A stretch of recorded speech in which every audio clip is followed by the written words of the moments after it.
Faces 2 hours 5 minutes run time ఉన్న movie సన్నెస్ట్‌లో తెలుగులో streaming అవుతుంది. తెలుగు డబ్బింగ్ జస్ట్ పర్వాలేదు. ఇది ఒక సైకలాజికల్ థ్రిల్లర్ మూవీ. మూవీ ఎలా ఉందో తెలుసుకుందాం. దానికంటే ముందు చాలా మంది కొత్త వాళ్ళు చూస్తున్నారు కానీ సబ్స్క్రైబ్ అయితే చేసుకోవట్లేదండి. కొంచెం సబ్స్క్రైబ్ చేసుకోండి. మాకు కొంచెం సపోర్ట్ ఇచ్చినట్టు ఉంటుంది. మూవీ నాకైతే కొంచెం కూడా నచ్చలేదు. అస్సలు ఇంట్రెస్టింగ్‌గా కూడా లేదు. ఇది ఒక టైం వేస్ట్ మూవీ అనిపించింది. 10 మినిట్స్‌లో అయిపోయే స్టోరీని 2 అవర్స్ డ్రాగ్ చేశారని ఫీల్ వచ్చింది.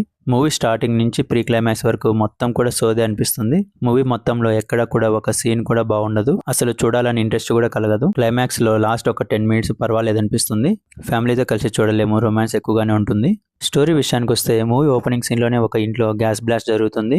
ఆ బ్లాస్ట్ లో హీరోయిన్ తలకు దెబ్బ తగులుతుంది. అలాగే తన బాయ్ ఫ్రెండ్ కూడా మిస్ అవుతాడు. హీరోయిన్ తలకు దెబ్బ తగలడంతో ఆమె ఎవరిని చూసినా కూడా తన బాయ్ ఫ్రెండ్ ఫేసే కనిపిస్తుంది. ఇంతకీ ఆ బ్లాస్ట్ లో ఏం జరిగింది? తన బాయ్ ఫ్రెండ్ ఎక్కడికి వెళ్ళాడు? కనిపించకుండా పోయిన తన బాయ్ ఫ్రెండ్ కి ఏం జరిగింది?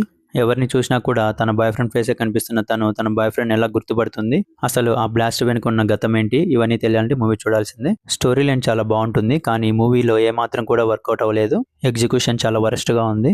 సినిమాటోగ్రఫీ, బ్యాక్గ్రౌండ్ మ్యూజిక్, సాంగ్స్ ఏది కూడా వర్కౌట్ అవ్వలేదు. పర్ఫార్మెన్స్ వైజ్ ఏ ఒక్కరు కూడా నాకు బాగా అనిపించలేదు. ఫైనల్ వర్డిక్ట్ ఏంటంటే ఈ మూవీని చూడకపోవడమే మంచిది. ఇది ఒక టైం వేస్ట్ మూవీ. దీనికి నేను ఇచ్చే రేటింగ్ 1.5/5. మీకు గన నా రివ్యూ నచ్చినట్లయితే లైక్ చేయండి, షేర్ చేయండి, అలాగే సబ్స్క్రైబ్ చేసుకోండి. మీరు గన మూవీ చూసుకుంటే మీ ఒపీనియన్ కామెంట్లో తెలపండి. Thank you.